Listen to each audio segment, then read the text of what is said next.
class, soon we'll be solving inequalities. Right now, we're going to test to see which ones are solutions.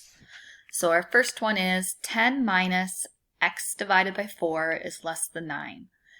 And we want to select all of these that apply because inequalities have infinite solutions. So the first one says x equals 0. Well, let's see if that would work.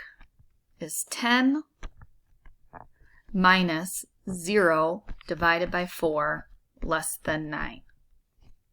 Well, 0 divided by 4 is 0. So 10 minus 0 is 10. 10 is not less than 9. So A does not work. Next, we'll try 4.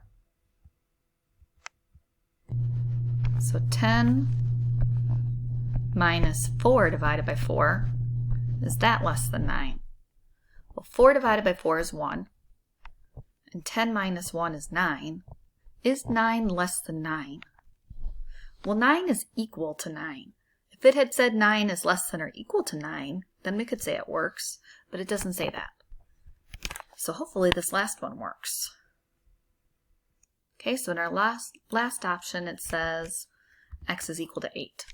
So if we put 8 in for where x is, 8 divided by 4 is 2, 10 minus 2 is equal to 8. 8 is less than 9. So we're going to say answer C.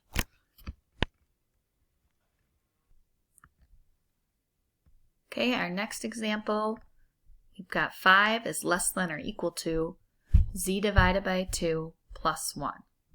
Please pause the video and try solving this one on your own. Select the answer or answers that apply.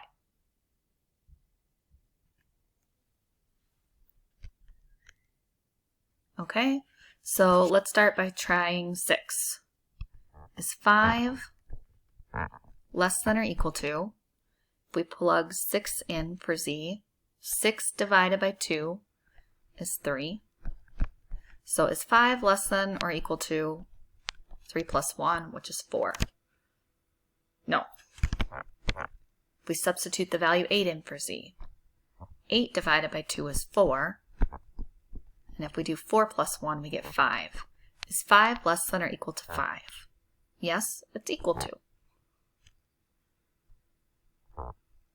And our last option, if we substitute 10 in for z, 10 divided by 2 is 5.